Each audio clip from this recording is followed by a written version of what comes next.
Bonsoir à tous, très heureux de vous retrouver pour un nouveau numéro de Made in Africa, votre magazine économique 100% africain. Ce numéro sera consacré au grand retour de la diaspora en Afrique, à celles qu'on appelle les ripates. Leur rêve, voir leur continent d'origine se développer et mettre à profit tout ce qu'ils ont appris ailleurs. Qui sont-ils? Voici quelques chiffres pour mieux les cerner. 42% des ripates sont des hommes, tandis que 58% sont des femmes. 38% des ripates sont des cadres supérieurs, 32% se considèrent entrepreneurs et 90% des ripates sont satisfaits de leur retour. Un chiffre qui peut sembler élevé car revenir pour investir ou entreprendre sur le continent n'est pas de tout repos. Au sommaire ce soir, enquête sur les défis de la repatriation. Nous sommes allés à la rencontre de membres de la diaspora qui ont décidé de revenir sur le continent alors qu'un avenir tout tracé se dessinait pour eux en Occident. Si rentrer est un choix fort, souvent guidé par des envies entrepreneuriales, il ne s'agit pas d'un choix facile. Pour venir en aide aux ripates, une association existe et un forum a même vu le jour à Abidjan. Nous y étions. Puis dans notre second reportage, vous découvrirez le portrait d'une ripate qui a fait le pari de la restauration. Djeneba Keïta a fondé Africafé, forte de son expérience acquise à travers le monde et notamment aux États-Unis. Et vous allez voir qu'elle ne compte pas s'arrêter là. C'est un chiffre fort. 71% des membres de la diaspora africaine envisagent de revenir travailler en Afrique, attirés par la croissance du continent et par les opportunités économiques qui en découlent, mais aussi très souvent guidés par l'affect. Les ripates sont de plus en plus nombreux. Mais comment réussir son retour? Quels sont les grands défis à relever? Ripates quand la diaspora fait son comeback. Un reportage de Susanna Blandin, Jeanne Hutin, Gisela Mendonça et Niki Kwame.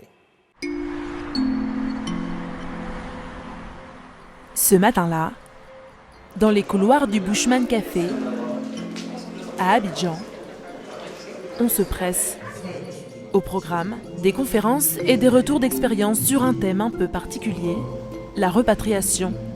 Dans l'auditoire, des Africains ayant vécu en Europe, au Canada ou aux États-Unis, qui ont fait le choix de revenir. J'encourage beaucoup donc, les Africains qui sont à l'étranger à rentrer, comme nous l'avons fait. Nous avons pris le risque, parce que c'est vrai que c'est un risque. On n'est pratiquement pas préparé, mais comme c'est chez nous, il faut qu'on rentre. Je me dis que mes parents, ils ont fait le sens inverse en partant en France. Et moi, j'ai envie de faire le sens inverse. Je me sens en fait redevable et responsable. À l'origine de ce forum, Pierre Jemis, du cabinet PKD World, lui-même un ripate de la première heure. L'objectif, mettre en lumière ce phénomène et montrer la richesse que représentent ces ressortissants pour l'économie ivoirienne. Ils sont jeunes actifs, diplômés et occupent des postes confortables en Europe ou en Amérique du Nord. Pourtant, ils sont de plus en plus attirés par l'Afrique, au point de tout quitter pour s'y installer. Eux, ce sont les ripates, ces ressortissants d'origine africaine prêts à faire le chemin inverse. Pour les rassurer et les accompagner dans leur démarche, des associations ont vu le jour, car tout est à reconstruire dans leur nouveau pays. Réseau professionnel, familial, cadre de vie, Made in Africa vous plonge dans l'aventure de la repatriation.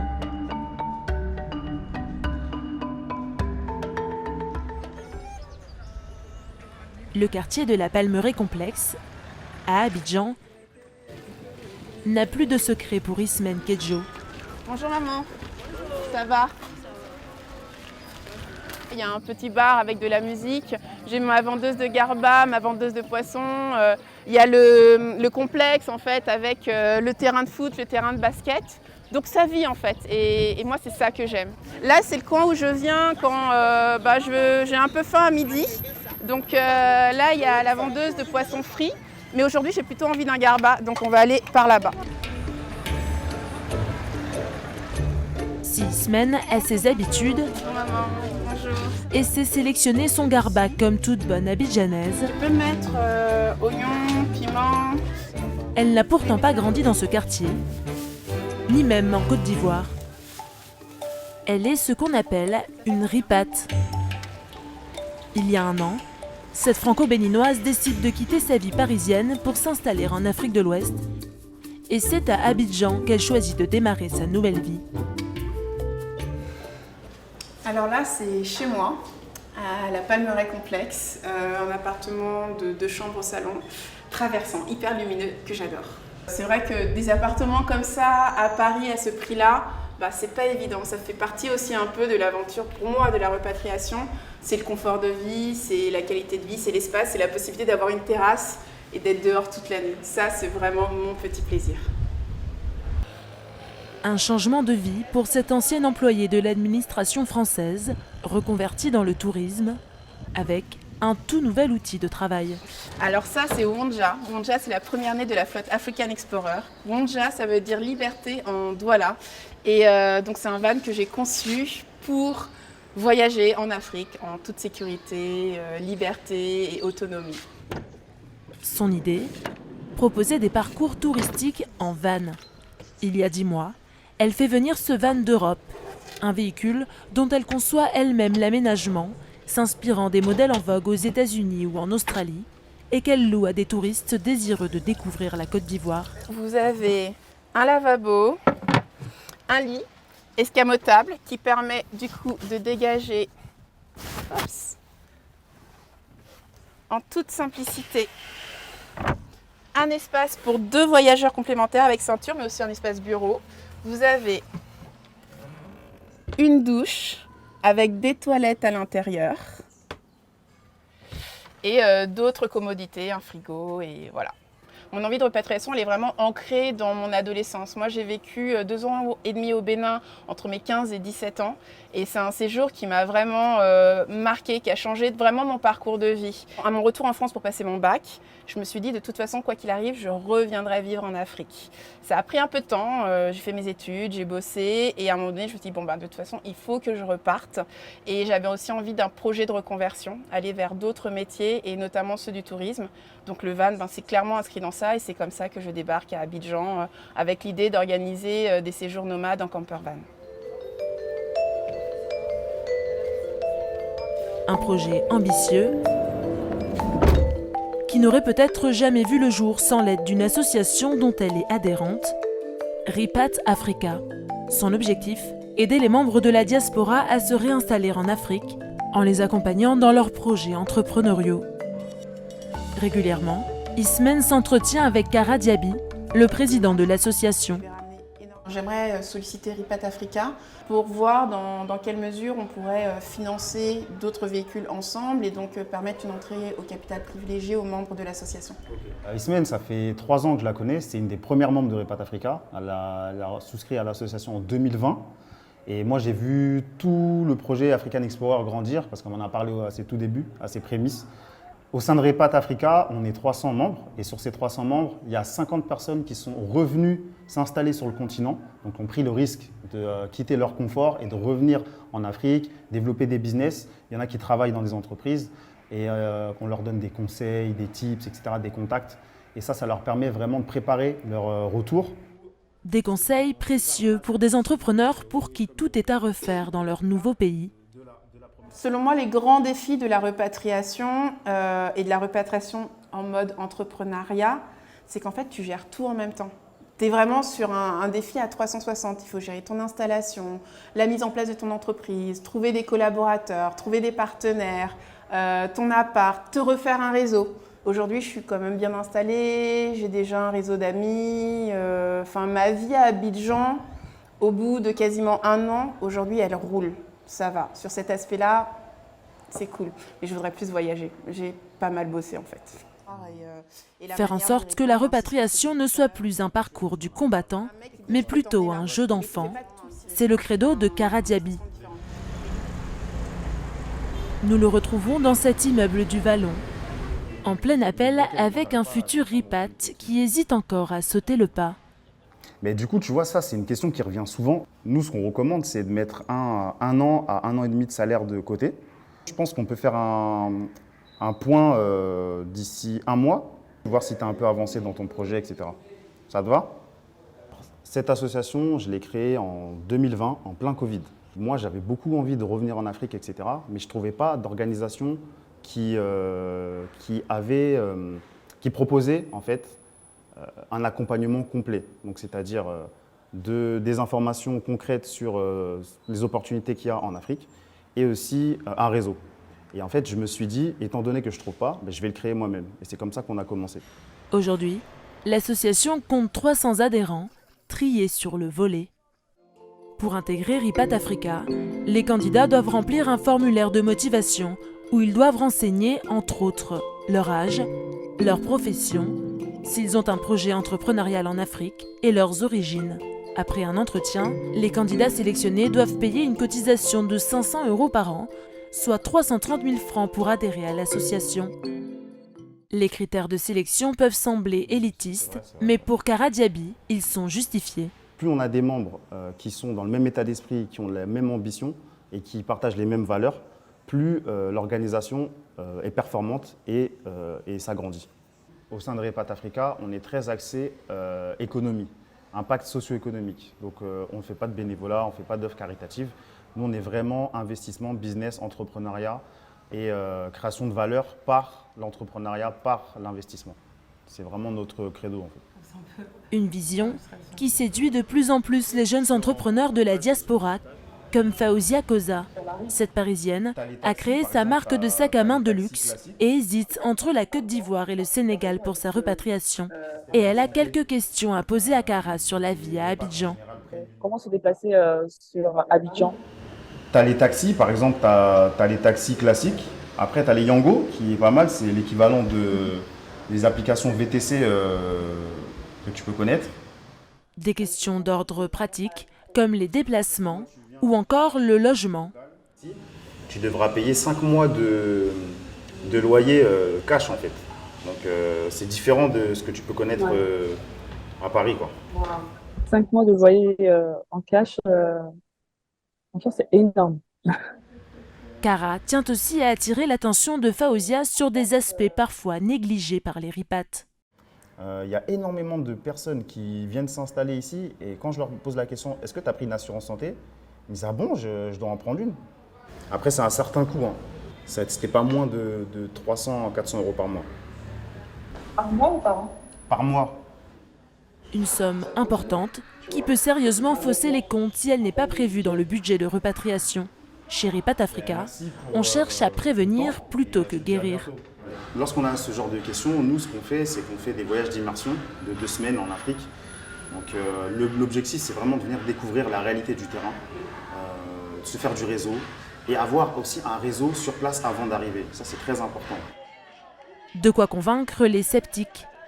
Et le prochain voyage à Abidjan approche. Dans quelques semaines, Kara accueillera une vingtaine de membres de l'association dans la capitale économique. Dans ce bus, une délégation Ripat Africa. On retrouve Kara, Fao et une dizaine d'autres membres qui ont fait le déplacement. Tous sont tentés par la repatriation. Donc j'ai fait toute ma vie en France jusqu'ici. Je suis allée de temps en temps en vacances en Côte d'Ivoire pour voir ma famille. Mais sinon, mon parcours académique et professionnel était en France. J'ai pas forcément les codes et la culture locale. Donc ça va demander, je pense, un temps d'adaptation, de vraiment apprendre à connaître les gens, apprendre à connaître les manières de travailler, les manières d'échanger que je connais pas forcément après une expérience uniquement en France. L'objectif du voyage, en apprendre davantage sur l'entrepreneuriat et l'investissement en Côte d'Ivoire. Cet après-midi, ils vont visiter une usine de transformation de thon pour l'export. 42. Je ne savais pas qu'il y avait du thon ivoirien qui arrivait en Italie ou en France, donc intéressant de découvrir ça. La visite est organisée dans le cadre du Forum Ripat, dans le but de donner une image dynamique de l'industrie ivoirienne. Je pense que ça ouvre un peu l'esprit, on peut avoir une idée de secteur dans lequel on veut s'engager, qui ont aussi un impact du coup en local avec le nombre de salariés qu'ils ont qui est assez impressionnant. Donc ça inspire, je pense, et ça ouvre un peu l'esprit sur tous les secteurs qui sont porteurs en Côte d'Ivoire. Il arrive à faire 500 boîtes par minute. Et les autres lignes, les plus petites, sont 300 boîtes par minute. Et pendant plusieurs jours, les rendez-vous s'enchaînent. Au Bushman Café, l'heure est au speed dating professionnel. Bonjour, Evelyne Gomis, enchantée. Ravie de vous rencontrer.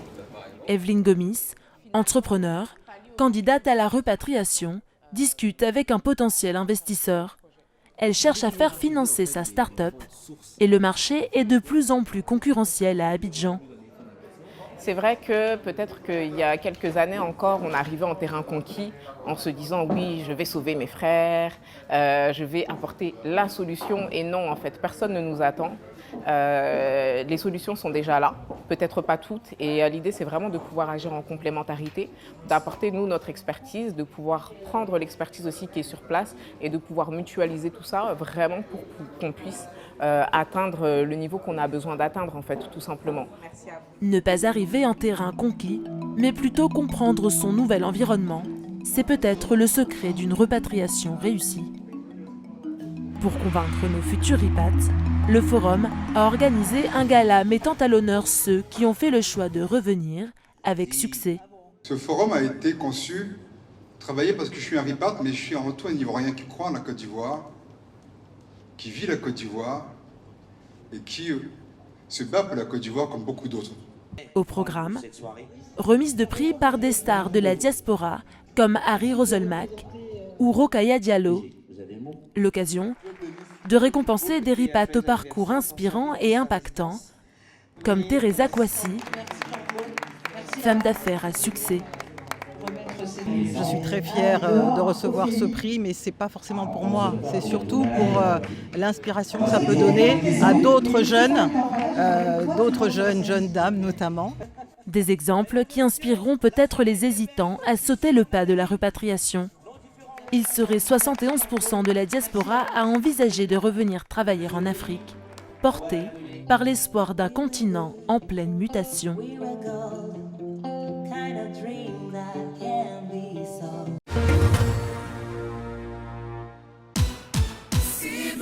Nous sommes la Société ivoirienne de banque.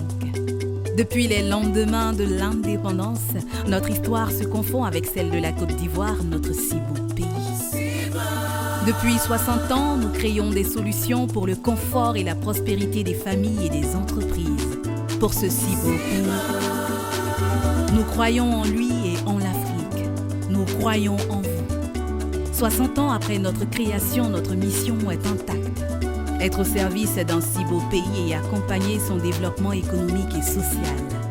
Ensemble, avec vous, avec vous.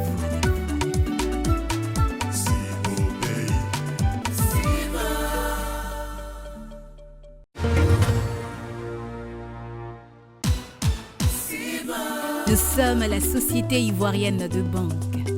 Depuis les lendemains de l'indépendance, notre histoire se confond avec celle de la Côte d'Ivoire, notre si beau pays. Depuis 60 ans, nous créons des solutions pour le confort et la prospérité des familles et des entreprises. Pour ce si beau pays, nous croyons en lui et en l'Afrique. Nous croyons en vous. 60 ans après notre création, notre mission est intacte. Être au service d'un si beau pays et accompagner son développement économique et social. Ensemble, avec vous, avec vous, avec vous.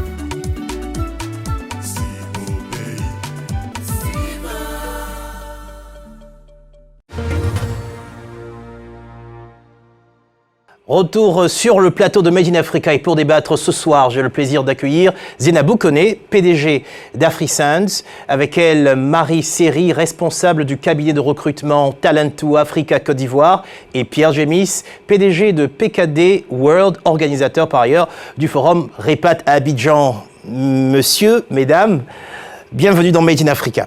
Alors, Pierre Gémis, vous, dans le reportage, on entend que vous êtes un repat de la première heure. Vous êtes rentré depuis quand? Première heure, c'était un qualificatif agréable à entendre à mes oreilles, mais je suis rentré en 95. Quand même, hein? En 1995. Je suis né en France, je suis né en Champagne-Ardenne, à Reims, d'une mère antillaise, et puis d'un père ivoirien. Donc j'avais, je dirais, cet appel de retourner en Afrique, en particulier en Côte d'Ivoire. Donc toute ma formation professionnelle toute ma carrière professionnelle était préparée pour mon retour.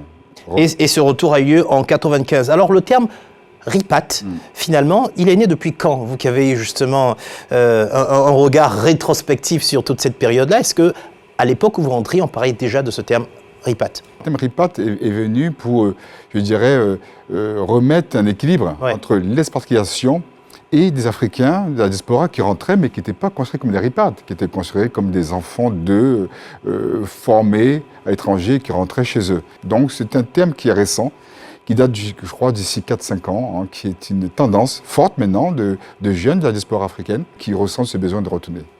Alors, ils viennent au pays, donc ils retournent dans leur pays d'origine, parfois pour travailler comme salariés, et bien souvent pour entreprendre.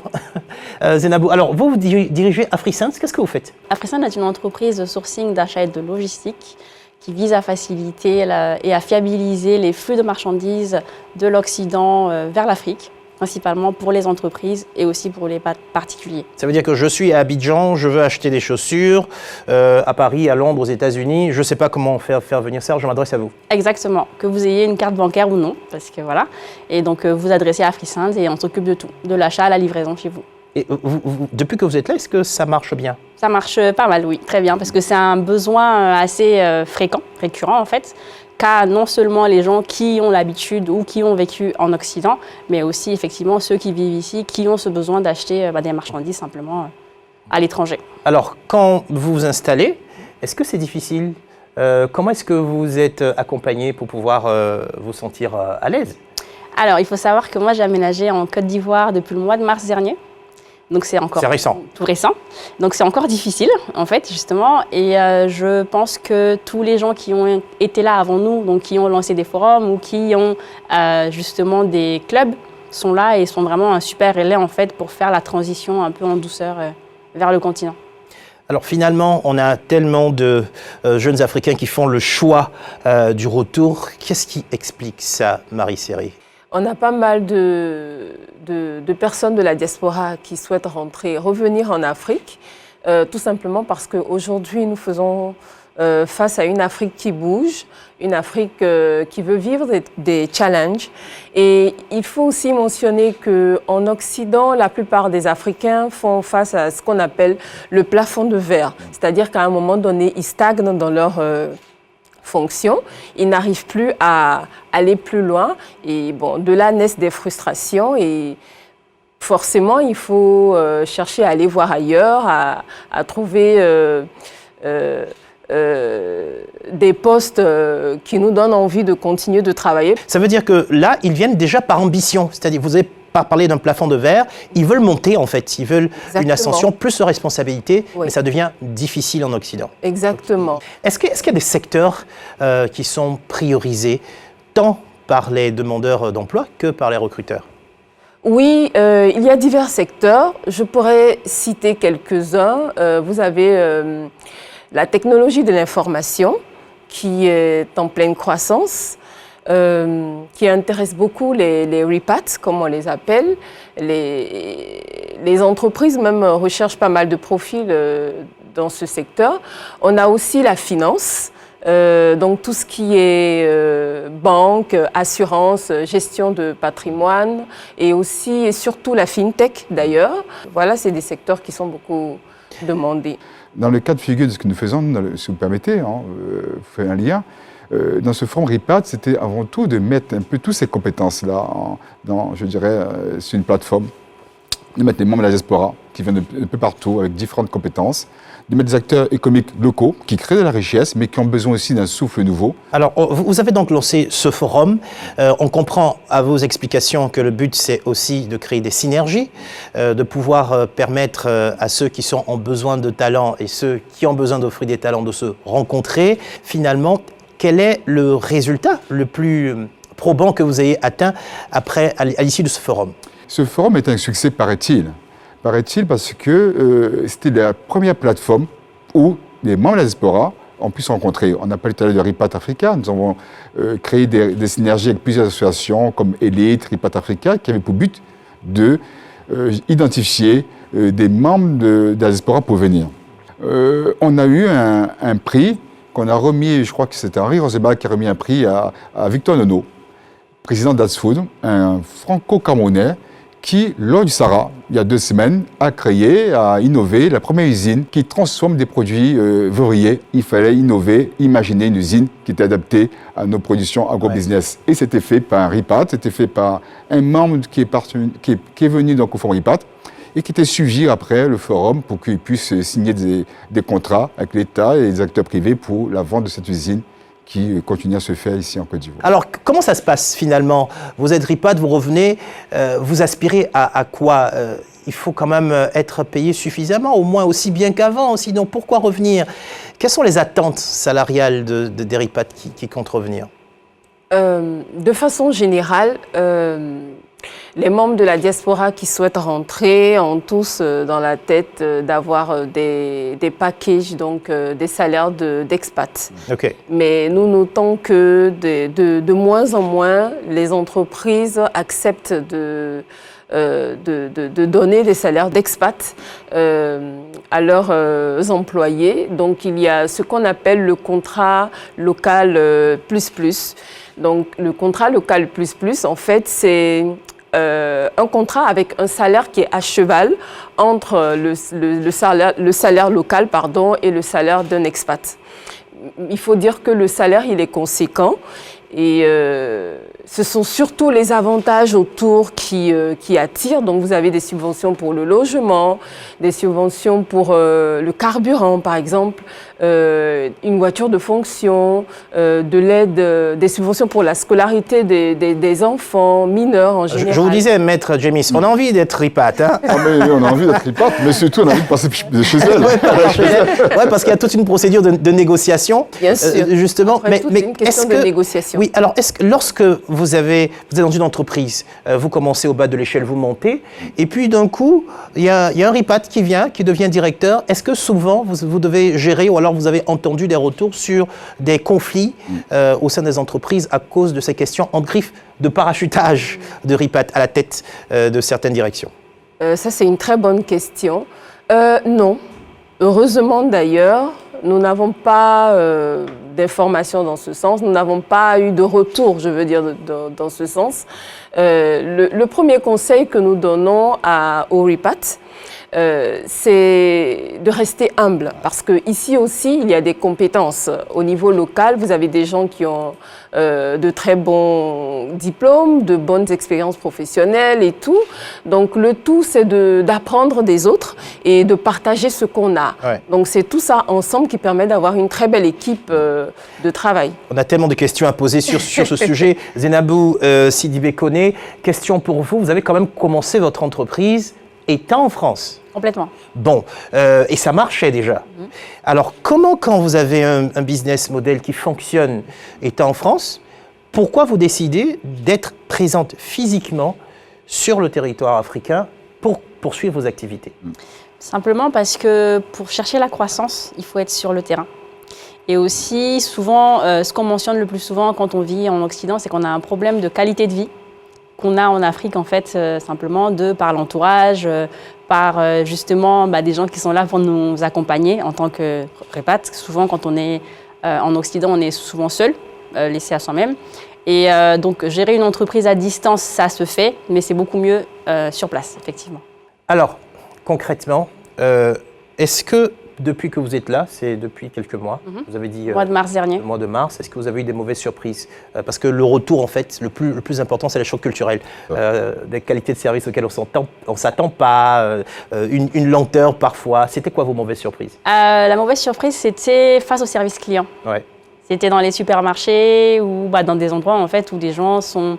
là où on s'attend à avoir quelqu'un d'agréable, en fait, qui n'a pas de sourire en face, ou qui n'a pas forcément de bonjour, ou de voilà, on a l'impression de forcer la personne à travailler en face. Donc ça, c'était vraiment le premier choc, mais même le seul d'ailleurs, parce que outre ça, tout va très bien. Tout va très bien. Zainabou, les bons points quand même, les bons points. Les bons points, c'est la chaleur, ouais. C'est le fait que y a des amis déjà, il y a une famille, il y a cet élan de la part des Africains à aller vraiment vers le haut, donc à créer plus d'entreprises, à cette démarche vraiment, comme j'aime bien le dire, Africa in Motion en bouge. Et puis voilà, c'est vraiment ça les bons points. On mange de la loco et puis voilà, on est content. Voilà. Merci Zenabo. Et vous patientez, on va vous retrouver aussi dans le reportage qui vient. Nous venons de le voir. Nombreux sont les membres de la diaspora à faire le choix du retour pour écrire un nouveau chapitre dans leur vie. C'est le cas de la Ripat que nous allons vous présenter maintenant. Une femme entrepreneur qui a connu la France, l'Angleterre, l'Italie, mais aussi les États-Unis ou encore Abu Dhabi et qui a finalement décidé de rentrer sur son continent d'origine. Vous avez peut-être d'ailleurs déjà goûté certains de ces plats à Abidjan dans son établissement Africafé, des plats où elle fait la part belle au métissage. Djeneba Keita, une ripat qui met l'Afrique à l'honneur. Un reportage signé Samuel Bernard et Roman Kofi. 10h du matin à l'Ivoire Trade Center d'Abidjan, l'équipe du restaurant se prépare pour le service du midi. Certains installent les desserts, d'autres s'activent en cuisine. Avant le coup de feu, Djeneba Keita rassemble son équipe. Hey, la team, ça va, c'est bon? On est comment pour aujourd'hui? Ah ouais, la mise en place en cuisine, c'est bon. La salle, c'est comment? Qu'est-ce qu'on a comme jus, comme boisson? Qu'est-ce qu'on met en avant aujourd'hui? Plus la citronnelle. On a la citronnelle, mais on va faire sortir le tamarin. Tamarin? Ça marche. Donc Fatima, au niveau de la caisse, tu fais sortir, c'est bon.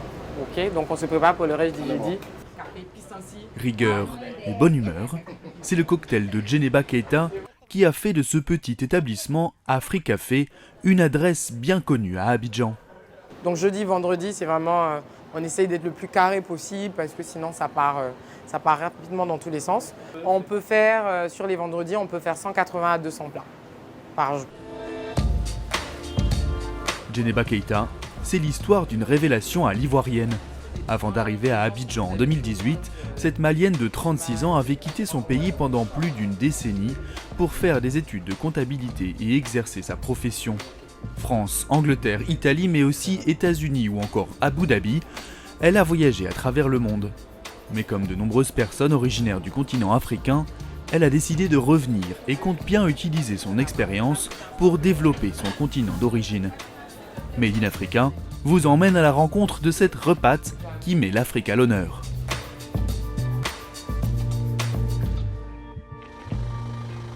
« 8h du matin dans le quartier Faya à Abidjan. Djeneba quitte son domicile pour un trajet qui va durer près d'1 heure. Car l'une des particularités d'Abidjan, c'est son trafic, parfois très dense. Notre entrepreneuse a dû s'adapter. Moi, je suis quelqu'un, j'aime être à l'heure. Donc ça me demande une organisation supplémentaire pour quitter, mais bien plus tôt. Si ça me prend 1 heure, bah écoute, je prévois 1h30 parce que tu sais jamais. Donc ouais, non, il faut s'y habituer, quoi. Il faut s'adapter, c'est pas évident tous les jours, quoi. Une vie en voiture différente de celle menée dans les grandes capitales occidentales où l'on utilise souvent les transports publics. Mais pour Djeneba, c'est un moment propice au travail. Moi, je bosse beaucoup dans la voiture. Tout ce qui est l'administratif là, que j'arrive pas forcément à faire au niveau du resto parce que je parle, je suis très active, je suis un peu dans l'opérationnel, je parle aux clients, etc.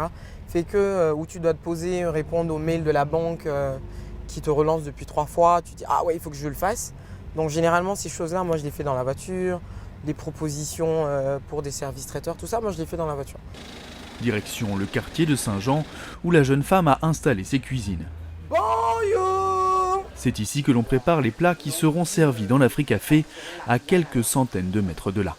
Donc c'est ici d'où tous les délicieux plats du jour de beaucoup de pays africains sortent. Et c'est elles, les tatas, qui gèrent ça. Tata Sita en charge, Patti, Héloïse et Lolo. Les plats rejoindront le restaurant dans 1 heure. Mais avant cela, Djeneba goûte la sauce du jour, préparée par les cuisinières. Là, mon premier réflexe, c'est de dire « Ah non, mais il y a trop d'huile, enlève l'huile ». Parce qu'effectivement, je ne veux pas rentrer dans ce stéréotype de la cuisine africaine est trop grasse, etc. Donc, on va enlever l'huile. Un autre truc, on n'utilise pas de cube magie, rarement, sauf pour certains plats où, bon, tu peux pas ne pas mettre de petit magie. Mais en vrai, on n'en utilise pas beaucoup. Je n'ai pas de piment dans mes plats. Le piment est servi à côté, c'est optionnel. Donc, c'est un peu ça. Mon rôle, c'est le contrôle qualité. En vrai, au final, c'est ça. Un contrôle qu'elle n'effectue pas seulement pour les plats traditionnels africains. Quittons les mamans africaines pour l'atelier de pâtisserie où une petite équipe s'active. Salut! Ça va la team? C'est comment? Et la matinée? Ça va? Tous les gâteaux sont doux, tous les gâteaux sont bons. Cake au citron, panna cotta ou cheesecake, des pâtisseries occidentales auxquelles Djeneba ajoute une touche africaine. Au fur et à mesure que j'ai développé l'idée d'Africafé, qui fait la promotion du continent à travers ses ingrédients, c'était la suite logique. Il fallait trouver le moyen d'insérer ces ingrédients à cette pâtisserie américaine, française. Donc par exemple, de mon passage en Italie, j'ai découvert la recette de la panna cotta que j'aime énormément. Mais comment revisiter de la panna cotta et y apporter une touche africaine? On a de la panna cotta au baobab. Si ces recettes s'inspirent de nombreuses influences, c'est aux États-Unis que cette grande voyageuse découvre sa passion pour la pâtisserie. C'est de là-bas que j'ai commencé quand j'étais à l'université. Et je travaillais à la cafette de l'école, donc on servait des brownies, on faisait... Voilà, j'aime bien la pâtisserie américaine. Pourtant, ce n'est pas la plus fine, la plus raffinée, mais je l'aime bien. Donc j'ai démarré comme ça. Je la trouve très maison, très homey, la pâtisserie américaine. Confort, voilà, comfort food. Des pâtisseries maison, avec des ingrédients africains tels que le bissap, l'ananas, le sésame ou encore les noix de cajou. Cette culture du métissage, c'est sans doute l'ingrédient auquel Djeneba doit son succès. Pour le comprendre, retour à l'Ivoire Trade Center, une galerie commerciale installée juste à côté du prestigieux Hôtel Ivoire d'Abidjan. Ici, elle est comme chez elle. Bonjour. Bonjour, comment ça va? Salut. Ouverte en 2021, cette galerie est devenue un lieu incontournable pour la clientèle aisée d'Abidjan. C'est aussi un endroit où se rencontrent de nombreux expatriés venus des 4 coins du monde. Dans l'espace central, 6 restaurants se font concurrence. Chacun représente un pays qui a su se faire une place dans la gastronomie mondiale. L'Italie, le Liban, le Japon ou encore la France. Avec Africafé, Djeneba est parvenue à ajouter la cuisine du continent africain. Le restaurant africain qui a le même standard, un standard international qui peut être face à des pâtisseries, face à des Libanais, face à de l'américain, face à de l'asiatique, on n'en trouve pas beaucoup et moi je voulais rajouter en tout cas ma touche. L'Afrique a sa place parmi toutes les cuisines du monde. On fait partie du monde, l'Afrique c'est le monde aussi. Donc pour moi c'est tout à fait normal qu'on soit là. Ce serait étrange pour moi de ne pas avoir une offre qui représente l'Afrique. Là ce serait bizarre qu'on soit à Abidjan avec une clientèle majoritairement ivoirienne et qu'on n'ait pas une offre africaine. À la carte, des plats traditionnels africains tels que le poisson grillé ou le foufou, mais aussi des inventions qui mélangent culture fast-food et cuisine du continent, tels que le choukouya de poulet transformé en sandwich wrap ou encore l'afro-burger. Les burgers classiques, un burger américain, européen on va dire, et revisité par nous. On a un pain qui est noir déjà, un pain à l'encre de sèche qui est noir, on a de l'aloco à l'intérieur, on a de la guacamole à l'intérieur, la viande elle est marinée avec des épices de chez nous, tu as du cancancan et c'est servi avec des frites nature ou des frites de patates douces ou de l'aloco en accompagnement. Dès 12h, la clientèle arrive en nombre. La restauratrice n'hésite pas à mettre la main à la pâte, mettant en application les principes de service client découverts aux États-Unis qu'elle a transmis à toute son équipe. Ça marche. Ce sera tout, madame? Juste un plat sur place à emporter? Sur place, ça marche. Ça vous fera 7 000 francs, s'il vous plaît, madame. Les choses sont différentes. Alors, aux États-Unis, le client, il est vraiment roi. On le chouchoute. C'est quelque chose que je trouvais qui manquait. Ce service de qualité professionnel, oui, mais chaleureux. Quand la caissière va répondre naturellement, ce qui est naturel pour elle de dire « il n'y a pas monnaie », c'est de pouvoir le dire correctement. « Madame, vraiment, excusez-nous, nous avons un souci de monnaie. Est-ce que vous auriez 500 francs, s'il vous plaît ?» pour faciliter la monnaie. Donc, il a fallu que je forme là-dessus. Moi, j'ai mes fiches de formation que je fais moi-même. Aujourd'hui, le concept du lieu est clair et l'équipe est formée. Lorsqu'elle quitte son restaurant, Djeneba aime retrouver son appartement de Faya, où elle s'est installée avec sa famille. C'est ici qu'elle a posé sa valise, après plusieurs années passées à travers le monde. Elle en a gardé de nombreux souvenirs, comme cette photographie prise en Angleterre. Ça, c'était un petit passage là-bas, très sympa. J'ai fait 1 an aussi, rencontré plein de monde. L'Angleterre, c'est sympa. Londres, c'était très sympa aussi. À 35 ans, Djeneba a déjà vécu dans plus de 9 pays différents. Une vie de nomade dont elle a fait sa force. Tu me mets avec des Africains, je suis très à l'aise. Tu me mets avec des Européens, je suis très à l'aise. Tu me mets avec des Anglais, je suis très à l'aise.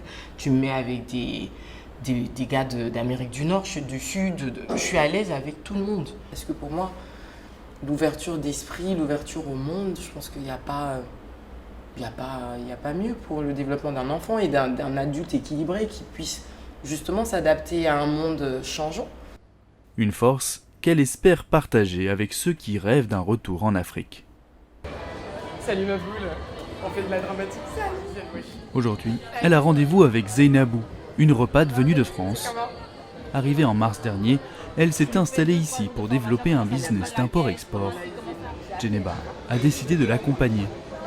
Pendant les 5 ans qu'on a fait ici déjà, tu as beaucoup de gens qui sont venus, qui ont essayé, qui sont lancés et qui au bout d'1 an, 2 ans disent ouais non c'est trop dur, l'environnement ça me va pas, les mentalités c'est pas pareil, le mindset, faut s'adapter. Quand tu arrives en tant qu'entrepreneur qui veut s'implanter, ah ouais, il faut être coaché, il faut maîtriser ton environnement, ton écosystème, il faut comprendre.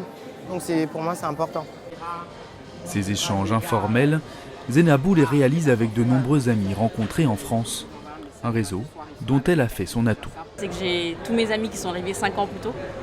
Donc elle et d'autres personnes qui effectivement connaissent tous les bons plans de à quelle porte il faut taper pour avoir tel ou tel et ça fonctionne comme ça. Je peux lui envoyer un message en disant j'ai besoin de faire des flyers, un truc tout con et elle va m'envoyer 2-3 numéros de personnes qui excellent dans ce domaine. Djeneba est pleine de ressources et d'ambition. 2 ans après avoir ouvert son premier Africafé à Abidjan, elle compte ouvrir d'autres restaurants pour étendre sa marque. Direction le quartier du Plateau, où un nouvel établissement devrait bientôt voir le jour. Bonjour Hervé, comment tu vas? Ça va bien? La jeune entrepreneuse s'y voit déjà. Là, on va dire la salle à manger, c'est ici que tu auras les tables, les chaises. Et ce que je vais essayer de faire, parce que c'est un espace qui est très grand, c'est un petit peu de créer différents espaces, donc avec des cloisons. Donc ici, par exemple, j'imagine une très grande table où voilà, vous pouvez venir tous manger comme c'est l'Afrique, on se retrouve tous, on mange tous ensemble, mais vraiment sur des très grandes tables, mais aussi avec des tables de 2 tout autour, tout simplement. Désormais, Djeneba voit grand, car elle en est convaincue, l'Eldorado se situe bel et bien ici. Pour moi, il y a tout à faire sur notre continent, on est le continent le plus jeune, mais on se développe à une vitesse. Tous ces autres pays sont déjà développés. À moins que tu ailles inventer un truc de dingue, voilà, tout est déjà fait. Alors qu'ici, il y a tellement à faire. Il y a encore tellement à faire. Il y a tellement d'opportunités et de possibilités. Tant que tu te donnes les moyens, tu bosses dur, tu te bats, je pense que tu peux y arriver et qu'on a vraiment une valeur ajoutée sur notre continent. La valeur ajoutée des repatriés, c'est celle d'entrepreneurs et d'entrepreneuses ouverts sur le monde et l'innovation qui croient en l'avenir de l'Afrique.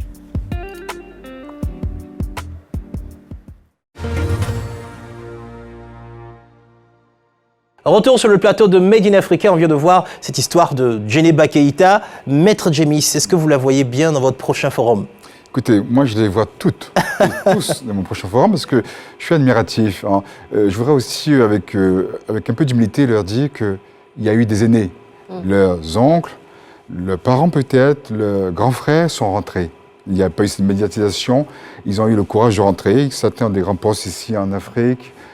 Ils ont eu ce courage de rentrer alors qu'ils pouvaient, je dirais, rester en Europe parce que l'immigration était, je dirais, noire était moins forte et moins agressive à l'époque et il y avait encore des opportunités pour les Africains.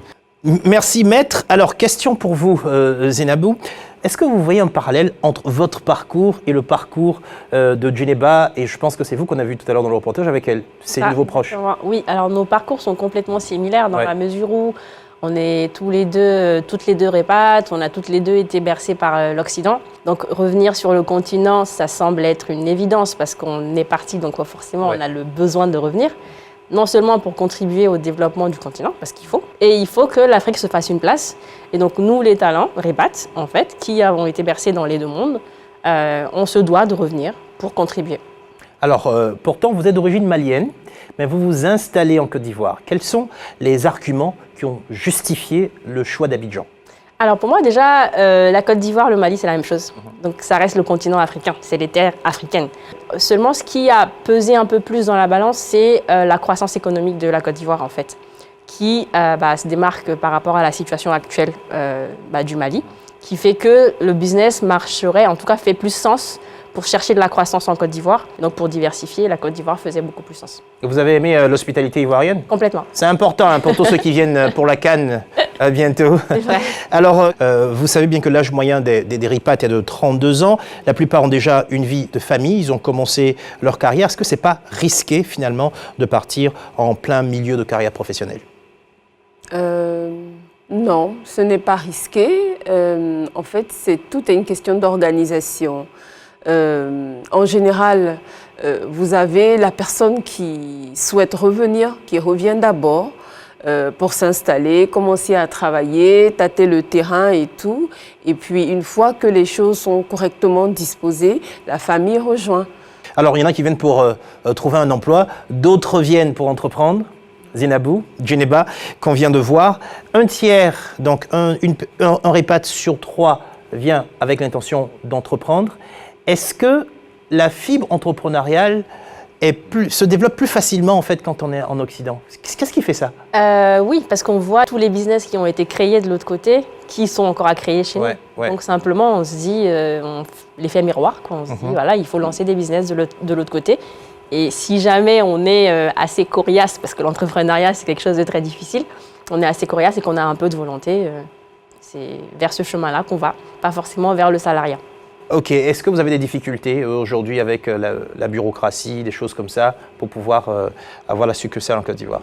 Non. On a été accompagné par un cabinet de notaire, et tout se passe bien, tout s'est bien passé. Alors, c'est important ce message, hein, c'est des retours positifs, puis j'ai mis, tout se passe bien. Ça se passe bien, mais il y a aussi, je dirais, des retours, frustrants. Oui. Hein, Notamment, je voudrais aussi quand même parler de l'aspect culturel. Hein.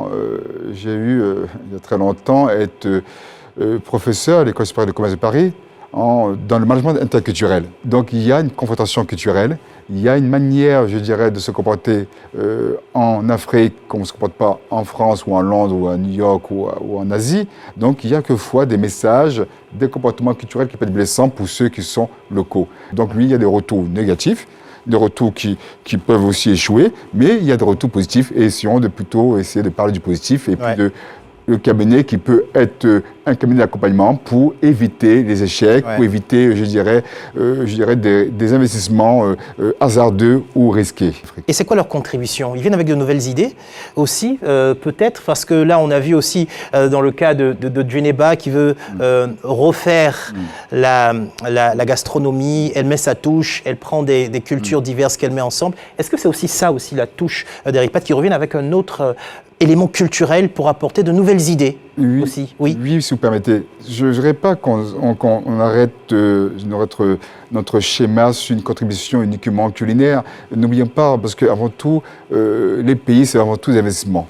La diaspora africaine investit ou transfère 80 milliards de dollars chaque année. La diaspora sénégalaise vit ou transfère 1100 milliards de francs CFA chaque année et représente quasiment 10% du PIB au Sénégal. La diaspora malienne construit des dispensaires, des routes, etc., par les associations maliennes. Donc cette diaspora contribue énormément au développement de leur propre pays. Et sachez que les transferts de la diaspora représentent 4 fois l'aide de développement. 4 fois l'aide de développement des pays, FMI, Union européenne. Donc ce qui veut dire, il est important, moi qui suis juriste d'affaires, qui a un cabinet d'affaires, de dire, mais cette manne doit être mieux exploitée et doit être mieux orientée pour qu'elle soit orientée vers une économie réelle de l'Afrique et en particulier de la Côte d'Ivoire. Donc là, on est d'accord, c'est-à-dire qu'on a aussi besoin qu'une partie de notre diaspora continue de travailler dans le monde pour nous ramener des devises. Hein. On est d'accord, il faut. Oui, il faut, mais il faudrait que 90% des ripates reviennent parce que non seulement on crée des emplois, on contribue fortement à l'économie simplement, on crée des industries, on embauche justement plein de talents parce que il faut rentrer. Et ça me pousse à revenir vers vous, Marie-Série. Est-ce que vous avez accompagné des talents à revenir qui se sont plus sentis à l'aise et qui ont souhaité retourner? Non. En général, quand le talent ou la personne de la diaspora trouve qu'il y a des éléments, par exemple, qui peuvent ne pas être compatibles avec sa vision, il ne vient tout simplement pas. Dès le départ? Dès le départ. Vous placez à peu près combien de personnes par an, par mois? Par mois, je dirais entre 7 et 10 personnes. Ouais. Oui, il y a une demande, hein? Oui, très forte, oui. Et assez bien. C'est quoi votre chiffre d'affaires, le dernier chiffre d'affaires à peu près? Question un peu pertinente, elle est très pertinente. Alors, faut donner ça en euros pour qu'on ait du mal à calculer. Hein. Je ne suis pas sûre que ça change quoi que ce soit.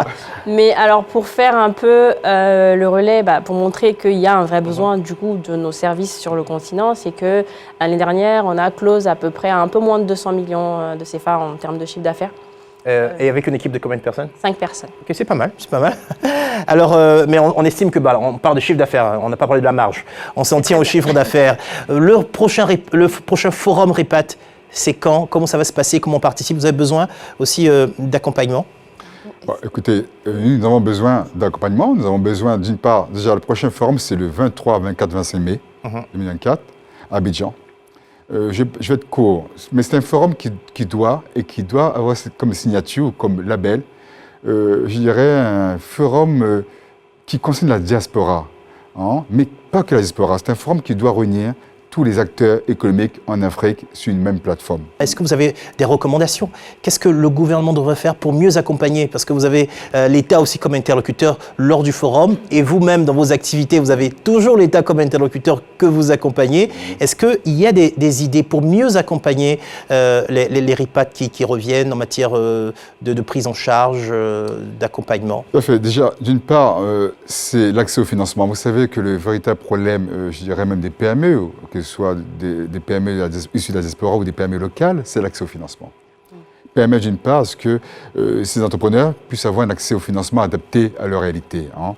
Le deuxième, je dirais, conseil que je peux donner, c'est d'une part la patience dans l'investissement. Mais ce qui est important, c'est de dire que nous-mêmes, nous devons, je dirais, être nos propres acteurs, notre propre développement interne, sans forcément compter sur l'État, mais comment, je dirais, créer une synergie, ce que je suis en train de faire, entre les acteurs locaux, les membres de la diaspora, pour que nous puissions être une force vivante et que l'État nous suive.